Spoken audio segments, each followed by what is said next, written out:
Hola, ¿qué tal, mis alumnos del taller de filosofía? Vámonos a la lección 0031, donde vamos a analizar la sensación y la percepción. Habiendo considerado el objeto del conocimiento sensible, conviene continuar con su acto. Este acto recibe diversos nombres, según el modo en el que se le considere. El nombre más genérico es el de sensación, que designa simplemente el acto del sentido. Este acto es simultáneamente acto del sentido, que es potencia activa, actualizada por su operación propia, y el acto del sensible, el cual es aquello que está en potencia de ser sentido. Por supuesto, el hecho de ser o no sentido no es algo que determine en modo alguno a la sustancia corpórea. Sin embargo, es igualmente verdadero que mediante este acto de conocimiento, esta sustancia comienza a existir en acto en un sujeto que no es ella misma, en el cual estaba ya en potencia. Lo importante es que el acto de conocimiento, ya sea a nivel sensible, consiste en una cierta unión de una facultad y de su sujeto, en una facultad como la vista y de su sujeto, lo que yo veo, en un objeto o en un único acto común a ambos, a mi capacidad de ver y al objeto visto. Y como repite Santo Tomás de Aquino, ahí donde hay uno en virtud de otro, ahí hay uno solo. Esto es un argumento contundente contra el relativismo, que dice que no hay verdad, que todo es del cristal, del color del cristal con que se mira. No, las cosas son como son. Y este último argumento es verdaderamente contundente. El término sensación designa sobre todo el acto de los sentidos externos: ver, oír, oler, sentir, etc. Sin embargo, esos sentidos son potencias pasivas que radican en órganos corporales y por lo tanto no actúan sino en virtud de un sentido interno que percibe la afectación de dicho órgano. En rigor, todos esos actos diversos, ver, oír, oler, palpar, corresponden a diversos aspectos de un único acto del sentido común, la percepción. En efecto, como veremos, solo el sentido común, que suele ser el menos común de los sentidos, es capaz de fijar la atención en una sensación determinada, permitiéndonos escuchar aquello que antes ni siquiera oímos o mirar aquello que antes ni siquiera vimos. Ejemplo, lo que estoy exponiendo. Nunca antes lo habías escuchado y nunca antes habías visto esta sesión. Un buen ejemplo es lo que sucede cuando asistimos a un concierto o a un museo, pues estas situaciones manifiestan hasta qué punto el modo de sentir algo dependa de factores completamente ajenos al oído o a la vista, como lo son el intelecto o la voluntad. Un ejemplo más común es lo que sucede cuando una conversación que no nos interesa es percibida como ruido ambiental, hasta que comienzan los parlanchines a tocar un tema que nos interesa o que nos incumbe. La sensación, pues, supone siempre una afectación física, es decir, la alteración o cambio cualitativo del órgano de una facultad sensible. Para ver, nuestro ojo debe pintarse, por así decirlo, del color de lo que ve. Y no oiríamos nada si nuestro tímpano no vibrara del mismo modo que el clavicémbalo o el piano o el violín que escucha, o mi voz que escuchas. Pero ver no es el pintarse del ojo ni oír el vibrar del oído. Parece difícil, pero no, lo explico. En otros términos, la vista no es el ojo ni está en el ojo. Por eso es perfectamente posible pensar en un órgano visivo artificial, que no sean mis ojos. El sujeto de los actos es siempre toda la persona o todo el animal mediante sus facultades. Y estas últimas radican en el alma, no en el cuerpo. Precisamente porque no es posible distinguir sus órganos respectivos, la cuestión queda mucho más clara al considerar los sentidos internos, para explicarnos qué sucede con los externos, que, como lo dije, no radican en la vista o en el oído, en el gusto, en el tacto, sino en las facultades del alma. Los sentidos se van a dividir en sentidos externos y sentidos internos. Los sentidos son las facultades en virtud de las cuales el animal siente, la persona siente o percibe la realidad. Primero, sentidos externos.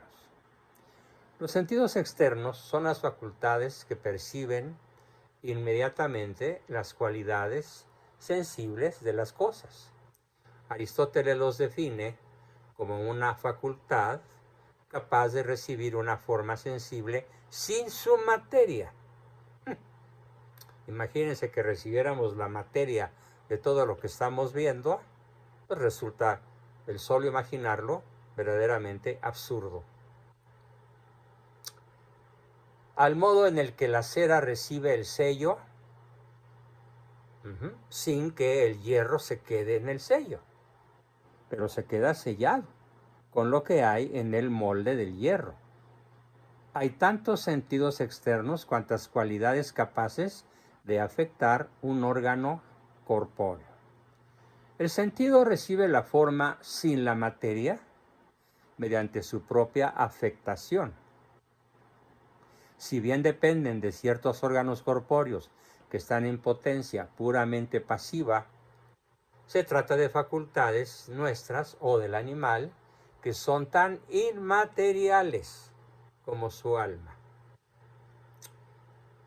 Me dirán, ¿el alma del animal? Sí, claro, por supuesto. El animal tiene un alma sensible, sensitiva, mas no racional. Como no es racional, no es inmortal. Pero las facultades del perro, del tigre o de cualquier bestia residen, en última instancia, en su alma, que no es materia. En efecto, estos sentidos son más perfectos mediante menos dependientes son de la materia. Por eso los sentidos externos menos perfectos son el tacto y el gusto, pues son estimulados necesariamente por el contacto físico con el objeto, cosa que no acontece con la vista. Es decir, mi ojo no tiene que tocar lo que miro, pero mi tacto o mi gusto necesariamente tienen que tocar para poder percibir. ¿Qué implica esto? Que al sentir algo, ellos mismos también lo modifican. Sentir el gusto de algo implica sentir su temperatura o modificarla. El modo en el que son afectados por este depende de sus propias disposiciones cualitativas. Una mano fría se calienta al tocar el agua que una mano caliente percibe fría. Es obvio. Si tú haz la prueba, mete tu mano en una cubeta caliente, de agua caliente, luego sácala un buen rato y vuelve a meter las dos. ¿En cuál sientes más calor? Obviamente en la izquierda, que no habías metido primero. El momento de comer, otro ejemplo, es indispensable respetar ciertas normas mínimas de precedencia en los sabores para no arruinar el plato siguiente. O bien, de modo más sencillo, no se comienza comiendo por los dulces, por el postre, ni vas a almorzar con Coca-Cola, pero sí con leche o café. Por esa misma razón, tacto y gusto son también los sentidos Fíjese qué cosa más importante, por favor. Tacto y gusto también son los sentidos que más intensamente mueven las pasiones del animal o de la persona humana. Porque tacto y gusto nos mueven a unirnos físicamente con el objeto que nos atrae. Al contrario, el sentido más perfecto es la vista, pues siendo máximamente independiente del contacto con su objeto propio, la vista no modifica en modo alguno sus propias disposiciones, no alteran la sensación. Por eso la vista es el sentido que más aspectos nos muestra de las cosas y que las muestra de modo más objetivo. El oído, por su parte, si bien es un poco menos perfecto que la vista, es el sentido que más participa del intelecto. No solo es el sentido por el que escuchamos las palabras, como estas que ustedes escuchan, que yo profiero. Y por lo tanto, escuchamos la verdad.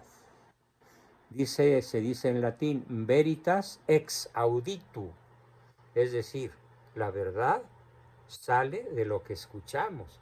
La verdad se conoce por lo que escuchamos, sino que es aquel en que más claramente se distinguen los objetos inteligibles. Por ejemplo, la música, de aquellos que no lo son, como el ruido o el reggaetón. El mundo del hombre difiere del mundo de un animal mucho más por cómo lo escucha que por cómo lo ve. Es obvio. Háblale a un perro de aspectos con un lenguaje abstracto y por supuesto que no te va a entender. Pero si le llamas por su nombre y ha sido entrenado para entender de alguna manera, que se llama, no sé, Temu, o que se llama mascota, o que se llama bolita, puede reaccionar al nombre. Pero es curioso, por ejemplo, la historia de aquel caballo que reaccionaba a la voz de su amo y podía aparentemente hacer multiplicaciones, sumas y divisiones moviendo las patas. Pero cuando un mexicano atrevido se propuso demostrarle al dueño que le estaba tomando el pelo al público y que el caballo en realidad no sabía multiplicar, le dijo, dame la oportunidad de ser yo quien le hable. Y por supuesto el caballo no se movió porque no estaba acostumbrado sino a la voz del amo. De ahí la tremenda diferencia entre cómo escucha un animal y cómo escucha un ser humano. El acto del sentido es simple. Vamos a ver ahora los sentidos internos. Los sentidos internos son facultades que, volviendo sobre la afectación del órgano, del sentido externo, permiten conocer el objeto real que causa esta afectación. Solo en virtud de los sentidos internos, en particular al sentido común, existe el acto del conocimiento y no la simple alteración de un órgano. Comencemos con el sentido común. El primero de estos sentidos es el sentido común, que es raíz y principio de los sentidos externos. ¿Por qué? Bueno, pues porque su acción es doble. Discierne y unifica las sensaciones de los sentidos externos en una única imagen, llamada también especie sensible expresa, atribuyendo estas sensaciones a un objeto real. Así, por ejemplo, cuando alguien nos habla, atribuimos espontáneamente ese sonido y esa figura a un mismo sujeto, a una misma persona. En virtud de esta primera función del sentido común, conocemos la realidad externa como tal. Segundo, percibe internamente los actos de los sentidos externos. Repito, percibe internamente los actos de los sentidos externos. Así, el animal o la persona siente que ve o siente que oye. A esa segunda función se le llama conciencia sensible. Si bien ha sido cuestionado por carecer de un órgano claramente identificable y porque su acto no es fácilmente discernible, es necesario afirmar la existencia de ese sentido específico para explicar la experiencia común. En efecto, respecto del primer acto, los sentidos propios externos no son capaces de reconocer sus respectivos objetos propios o los sensibles propios como aspectos de un único objeto real, sino en virtud de un sentido superior y común a todos ellos. Del mismo modo, respecto del segundo acto, los sentidos externos no son capaces de percibir su propio acto. Dicho de otra manera, la vista no sabe que mira, el oído no sabe que escucha. Es el sentido interno el que nos da a saber lo que vemos y que estamos viendo, lo que escuchamos y que estamos escuchando, o también acentuado, que estamos escuchando. El ojo es modificado por el color, pero no ve su propio mirar, no mira su propio mirar, no ve su propio ver. Es necesario entonces una facultad superior que perciba sus actos. Y a esto le vamos a llamar la imaginación. La imaginación es el sentido interno que percibe los objetos sensibles bajo la formalidad de ausencia. ¿Qué quiere decir esto? Que en virtud de la imaginación conocemos la imagen sensible de cosas que no están presentes al sentido externo, sea porque no lo están actualmente, imaginación reproductiva, o simplemente porque no existen o no han sido conocidas, fantasía. La imagen producida por la imaginación recibe entonces el nombre de fantasma. La imaginación reproductiva permite que a partir de una sola sensación seamos capaces de hacer presente la imagen completa de un objeto presente, como la de mi esposa o la de mis padres que ya murieron y que mi esposa está aquí arriba, pero la puedo imaginar, reproduciéndola en mi imaginación con tanta viveza cuanto mi amor sea por ella. O como el peatón que al sentir un frente bocinazo en la espalda, espontáneamente se mueve, mira en dirección del sonido, pues imagina los demás aspectos. En particular la dureza y el tamaño del posible golpe que podría recibir. Y entonces se mueve para salvar la salud y aun la vida. Así es como percibe una operación propia, probablemente que lo afecta de modo bastante peligroso. Este acto de la imaginación consiste en representarnos los objetos ausentes. En virtud de la fantasía, en cambio, somos capaces de formar imágenes de objetos desconocidos a partir de percepciones previas. Si tenemos paciencia, por ejemplo, podríamos sacar toda la genealogía animal de cada uno de los personajes, por ejemplo, de la serie, de la saga de Star Wars, de la Guerra de las Galaxias. Veamos ahora la memoria sensible. La memoria, tercer sentido interno, percibe los objetos sensibles, presentes o imaginarios, bajo la formalidad del pasado. Es decir, reconoce la imagen real o imaginaria como propia de un objeto previamente conocido. Está por demás precisar la importancia de su acto en la constitución de los esquemas perceptivos propios de la experiencia habitual. En términos sintéticos podemos decir que percibimos según lo que hemos percibido. Lo propio de la memoria no es representar el objeto pasado, acto que es propio de la imaginación, sino reconocerlo como algo pasado. Eso es lo propio de la memoria. Es importante distinguir la memoria sensible de la memoria intelectual. Un ejemplo, a mí se me olvidan a cada rato objetos sensibles. ¿Dónde dejé mi celular? ¿Dónde dejé mis llaves?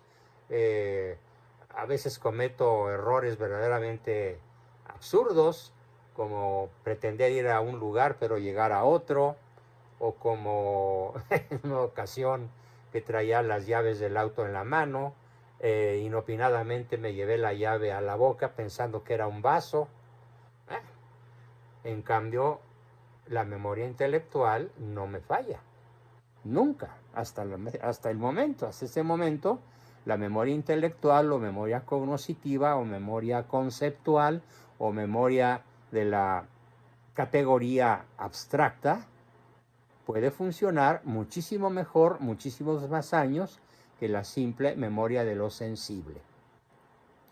En efecto, el intelecto también recuerda. Ay, cómo se me olvidan cosas. ¿Cómo se nos olvidan cosas del pasado cuando son objetos sensibles?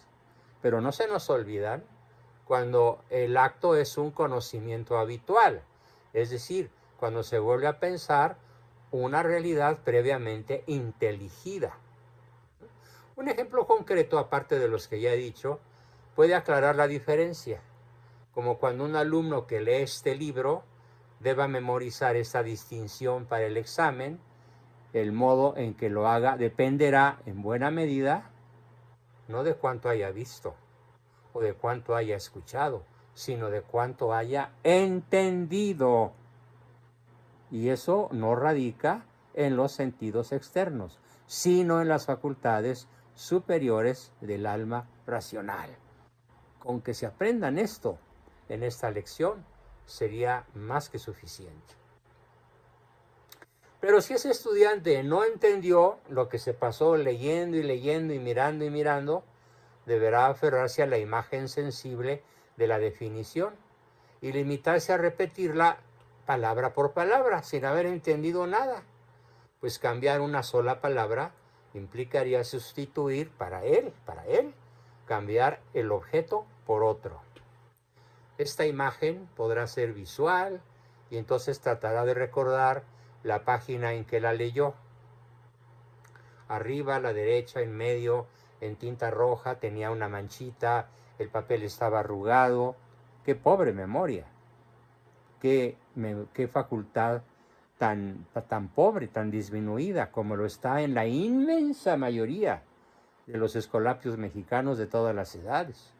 Por la no práctica de la inteligencia superior abstracta, que maneja con excelencia una élite todas esas facultades que la masa no conoce, a pesar de que podría conocerlas y a pesar de que podría aprenderlas. En el caso del auditivo, pues recorrerá los patios de la universidad o de la escuela primaria o secundaria, repitiéndola como perico, bla, bla, bla, capital de Madrid, Pekín, capital de Madrid, Pekín. Y lo oye alguien, oye, no, Madrid es capital de España y Pekín de China. ¿Cómo se te ocurre lo que estás diciendo? Ay, perdón, sí, ¿verdad? Qué bruto soy. Y entonces, con eso demuestra que el éxito en el examen es prácticamente imposible. En cambio, aquel que haya entendido la lección prácticamente no necesitará recordar nada. Ojo, el que entendió no recuerda. Deberá limitarse a explicar aquello que ya sabe, no aquello que recuerda, reduciendo entonces el acto a un conocimiento habitual, que es el que yo aspiro que todos ustedes desarrollen a lo largo de estas lecciones. No que se aprendan mis frases, mis enunciados de memoria, sino que los entiendan. ¿Cuánto tiempo nos va a llevar todavía este sublime acto del entendimiento con nuestros sentidos internos? Puede durar mucho.